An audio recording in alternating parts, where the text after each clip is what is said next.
मैं भी मनुष्य तो वो भी मनुष्य, मैं भगवान तो वो भगवान, मैं इस धरातल का रहने वाला तो वो भी धरातल का रहने वाला। भगवान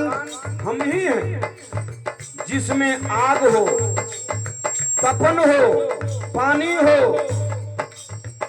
गगन की मात्रा हो, हवा की मात्रा हो, यानी 5 तत्वों की मात्रा हो, वही भगवान। क्या बात है। बालपन में हमारी माँ, आपकी माँ, सकल समाज की माँ, हम आप जब बालपना में थे तो याद नहीं, हमारे आपके घर बेटा बेटी हैं, मिट्टी खा लेते हैं तो वो काम तो हम भी लोग किए हैं। बालपना में जब मिट्टी खाते थे तो माई आती थी दौड़ी हुई,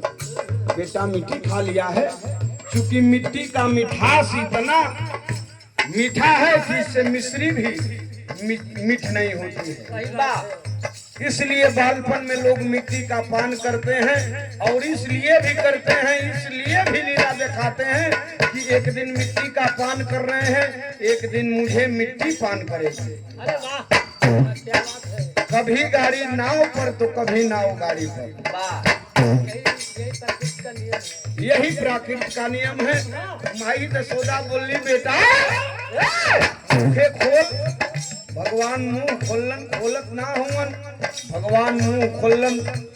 माई यशोदा देखली कि ये तो मिट्टी नहीं, पूरा ब्रह्मांड दिखाई दे रहा है। मां यशोदा कहती है कि हो, मिट्टी से ही पूरा ब्रह्मांड निर्मित है। इसलिए भगवान स्वरूप कन्हैया, मनुष्य स्वरूप कन्हैया मिट्टी को पान किए। कहना पड़ा का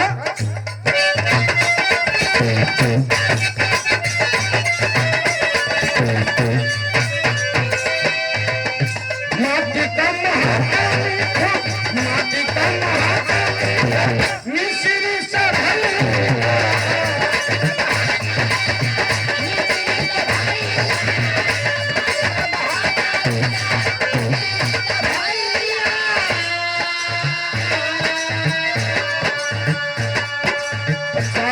का पुरस्कार सुधाकर सिंह साहब,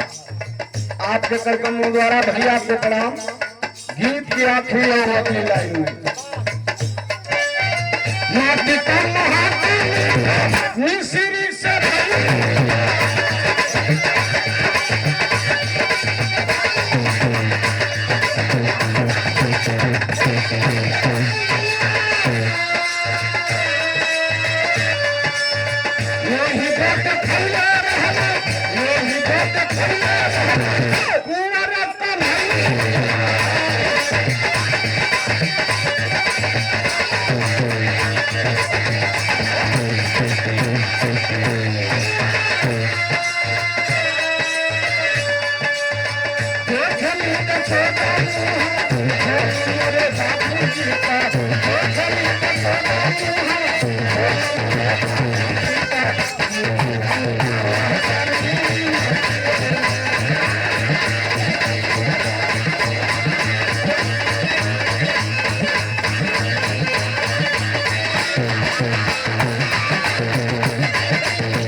जी को भी संत शिरोमणि जिन्हें कहा गया है, मिट्टी के विषय में बताना पड़ा। साहब कबीर जी को भी मिट्टी के विषय में बताना पड़ा। दधीची जी को भी मिट्टी के विषय में बताना पड़ा।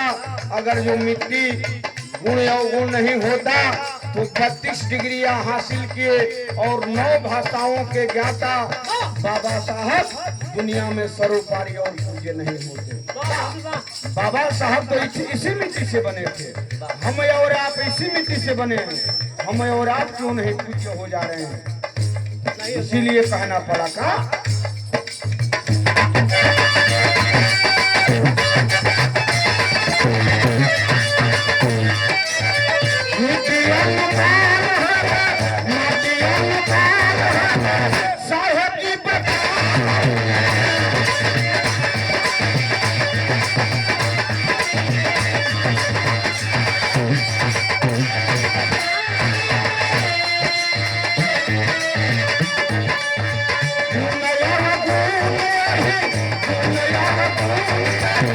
माटी में दे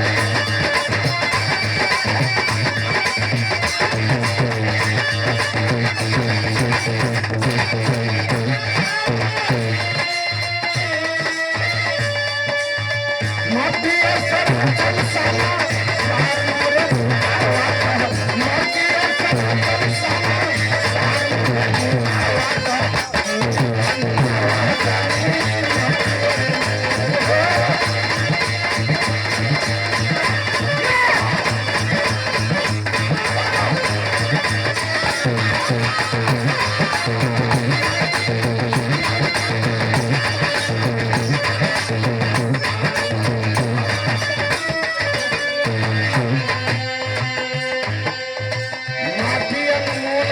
साहेब जी बतावे गुण अवगुण यही माटी में देखावे मटिए से रचल संसार मोरे बाबूजी का मूल मिलाव जन मटिए का यही में गुण बा यही में अवगुण बा यही में पाप बा यही में क्षमा बा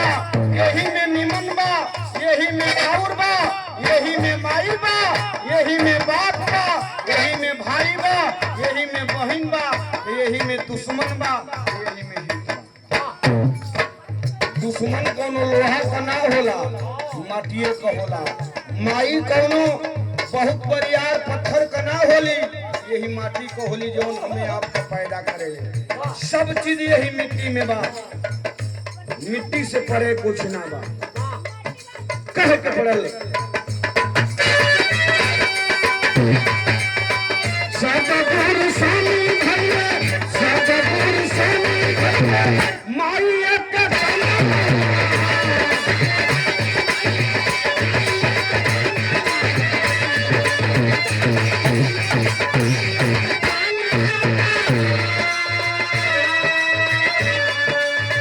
गुरु परशुराम रहले गुरु परशुराम रहले माई करत